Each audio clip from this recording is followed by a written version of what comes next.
So the at the root of identity, right? At the root of identity, the common denominator that drives a person's identity is integrity. Is integrity. And there's this term ego, right? Ego is a term that is used, and it's often used with interchangeable meanings. I've used it with interchangeable meanings. I've heard many other people use it and perceive it with interchangeable meanings, right? And I can think of three distinct meanings that can be affixed to the term ego, okay? And each of these meanings can really be the basis for a stage of spiritual development within a person. Like I've talked about this multiple times on my videos. This is a new way to look at this. I think it's kind of interesting, right? So the first meaning that often people might think of as ego, I think of it's like the simplest one is pride ego, right? I'm the biggest, I'm the baddest. I walk into the room, people are afraid of me, right? They respect me, I'm awesome, right? That's pride ego, right? Pride ego is driven by power. It's driven by a need for a person to be powerful, more powerful over others, right? It's kind of the alpha male mentality that you see a lot of on the internet currently. It's pride ego, okay? It's the power chakra, essentially. The second meaning or the second level of ego can be thought of as the way we think about ourselves, right? So if I think of myself as a musician, right, that becomes part of my ego, my self-concept, right? I'm a musician. Or if I think of myself as a dad, or if I think of myself as a person that drives Asian cars or only American cars, or if I think of myself as an intellectual, or if I think of myself as an artist, or if I think of myself as, however I think of myself, that's my ego. It's my self-concept, right? That's the second level of ego. And then if you think of a more broad meaning for this term ego, if you think of my values in totality, my thoughts, my beliefs, my values, my actions, we can call that ultimate ego, okay? And all three of these egos work in conjunction with a person's identity, right? Driven by integrity. Now, integrity is kind of like the integral force behind the motion of all things. Like, integrity really is it, because everything is an unfolding process, right? Everything is an unfolding process. And just as a plant, if it has all the things it needs to complete its process, it will grow into a beautiful producing plant, right? If it does not get all of the things that it needs, it will grow, but it will not grow to its fullest, okay? That is an example of the integral force behind the unfolding of all of the processes of life, right? So, and it's interesting to look at how integrity works in identity with the three levels of ego, okay? So, if we don't get the things we need as a child, right? If we don't get love, if we don't get acceptance, if we don't get attention, if we don't get positive reinforcement, if we don't get a nurturing environment, a supportive environment, we're not able to realize our own power and our own worth. And if we're not able to realize our own power and our own worth, it seems that the process has stopped for us. Right? Because, as I will explain in a minute, we're not really able to move on to the next spiritual stage, the second level of ego. Okay? Right? But integrity continues on. Okay? Integrity keeps going. So if you grew up in an environment with a lot of hurt as a child, right?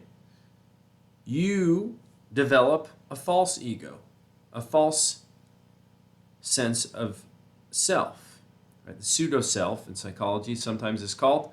And the pseudo-self works to protect the person from any more hurt. Like a plant can't grow to its fullest if it doesn't have the nutrients and the means to support it. So if I grew up in an environment that was not positive, was not supportive for my own growth, the process through integrity will work to turn in on itself and create a barrier that protects the person. And this is kind of maladaptive to the person, actually, because as stated, they can't really move on to the next level unless they work to undo this, which I will explain in a little bit. So what happens is, because the person has this protective envelope around themselves, they inadvertently work to exercise power over others, right? Maybe not intentionally, but unintentionally, because that first level of ego is pride ego. It's power. It's fueled by power. So that's what might happen in that level. Now, as we ascend each stage, each spiritual stage of ego, pride ego, self-conceptual ego, and then ultimate ego, like, there's two ingredients that can allow us to ascend no matter what was put in us or what happened or where we're at, right? And I'm going to get to these in a minute. But those two things are self-examination and what would we call it? Strengthening one's integrity. Because integrity is the root cause behind identity and identity formation and ascending these models and these stages of this egoic, spiritual, whatever, ascending these spiritual stages. So by strengthening one's integrity and by self-examining, they can do this. You can do it. Anybody can do it. It's hard, especially if you have a protective envelope, but it can be done, right? And so if we move on to the next stage, and if we consider self-conceptual ego, right? If you were allowed to master the first stage in childhood, and you've grown up a little bit, you were allowed to understand that you had power. You are going to have an unconscious belief that says, I can do this. If you weren't, you might not have a belief that says that. Okay? So, as you grow up, this second stage is really more about discovering and developing your own interests. Everybody has interests and they're inborn. And if you are allowed to, if the process for you was fulfilled in that first stage, then you can be allowed to develop your interests in the second stage. And this is also governed by integrity on two levels. Because if you think about self-conceptual view, right? How do you characterize yourself conceptually, right? Well, I had an interest in music, and I had the opportunity to develop that interest, and I became a musician. Boom. There's a qualifier for my self-concept. I liked doing BMX biking and skateboarding and building things, and so I'm a builder. I can build. I'm a woodworker. I can be a luthier. I can be a musician. I can be an artist. So all these things that I developed through integrity become a fixture that I can therefore attach to myself and how I view myself, right? And integrity is really the thing that allows me to create a self-view, a self-concept, right? Because if I didn't have any integrity or strength of integrity to develop a skill or to do something long enough and consistently enough, then it's not going to be something that I affix to my identity, right? If I was interested in music for like a week and then I gave up, I'm not going to call myself a musician. If I was interested in skateboarding, but then I quit, I'm not going to say I was a skateboarder, right? It has to be something that you consistently stick with, that you're interested in, that you have the power to stick with, right? And develop. Say you like basketball, and you developed your interest in basketball, and as a result, you develop skill in basketball, and you see yourself as a basketball player, as athletic, right? That becomes part of who you are, who you see yourself as, right? And that's governed by integrity.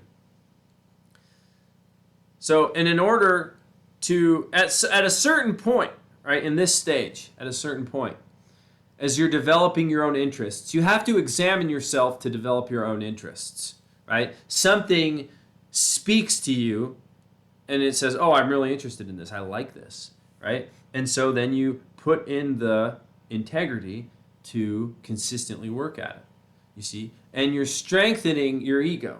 You're strengthening ego to try to get into that third level, okay? That third level, that third stage of ultimate ego, okay? So you've heard me on my channel talk about Buddhism. You know, I talk a lot about Buddhism. In Buddhism, they do not believe in a self, a permanent soul, self, or ego. You've heard me say that on my channel, right? So let's look at that. Let's examine that, right? So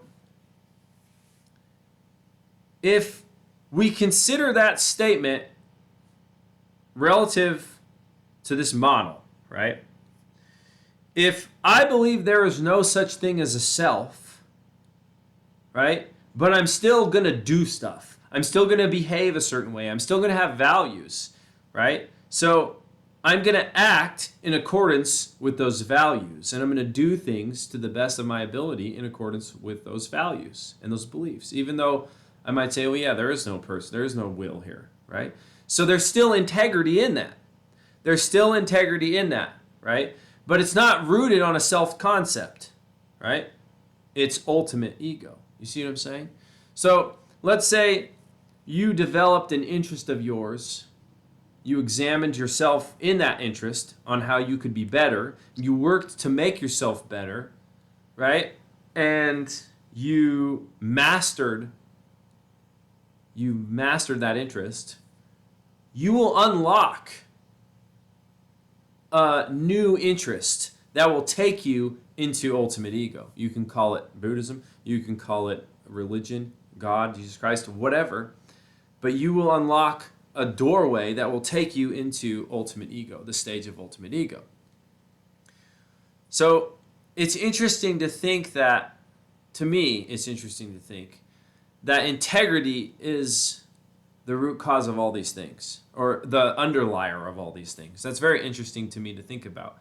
Your identity is integrity. Because I started this channel, I've mentioned this in a previous video, 2 years ago, I started this channel with the question of what is the difference, what is motivation versus inspiration? Because I didn't have the will to do things I thought I should, you see? And I was trying to get inspired to want to do something, but I didn't have any inspiration. Somebody might try to motivate you, but you don't have any. So you really, it's interesting when you think about this model and this concept with that situation in my life, because it starts to look at the fractures of integrity, right? If I start believing that I should be doing something when I really don't feel like doing anything, it's interesting, you know? I'm fracturing my ego, I'm fracturing my integrity. Right? So half of me is going this way, half of me is going that way. I'm not really integral anymore. But I'm going to do something because, as we've stated, the integral force is still moving. Right? So something's going to happen. But it's probably not going to bear a fruitful result because I don't have, or I'm not going to feel good about it. Right? So it's interesting. So identifying yourself to see your needs at any moment is really important and really essential. But additionally, you know, strengthening ego or strengthening integrity, right, by choosing to do something you don't want to do. Choosing something you should do also allows a person to grow. So, being true to yourself and not being hard on yourself, or choosing to do something you don't want to do anyways, can still take a person to ultimate ego integrity. It's really interesting to think about. So there's really no wrong ways. And if you think about too the religious perspective, sometimes I do that. They take the I don't know, I was going to put this in the video, but I will. They in a religious world, we slam the Aleister Crowley statement that do what thou wilt, right? Do whatever you want, right? If I do whatever I want, the idea is that ultimately I will, take myself to depravity, right? But I will only do that if I don't have a solid footing in these spiritual stages. Me doing whatever I want now is not what I wanted to do or whatever I wanted to do 10 years ago. They're totally different. Now whatever I just kind of want to sit and be alone and have quiet and be peaceful, and then every once in a while I feel like I should be doing this thing because that sounds fun, but I really don't want to do that or get involved with it, and that's a fracture. That's a fracture of my ego integrity. Because I really don't want to do it. And so we see then in ultimate ego that it really gets refined down to pure self-examination and pure discipline. That's totally ultimate ego or ego integrity. Because I have to be continuously aware of my needs and my true wants in any moment. Because otherwise, the old programming, right, that old input will come up and try to fracture my integrity, right? Fracture my identity, my ego. But my ego says, no, I really don't want to do this. But maybe some other part of me is bored. And it says, well, if you do this, it will be very exciting. And then you say, yeah, well, it would be very exciting. And you say, I should do it. But you say, but I really don't want to, Will. And then you have this this fracture. You're not integral anymore. You've separated from yourself. And so it takes a high degree of self-awareness. And then it takes a high degree of self-awareness to, in like this example, admit that, hey, this is boring. This is boring right now. Like, okay, accept it. Love boring. Love sadness. Love sorrow. Love sorrow. Like, it takes a lot of discipline to try to do that. You see? So the road to self-mastery really happens in 3 stages. And it's interesting because I've said in the past, I don't believe in a self. I've said that before. There is no self. I've said that many times.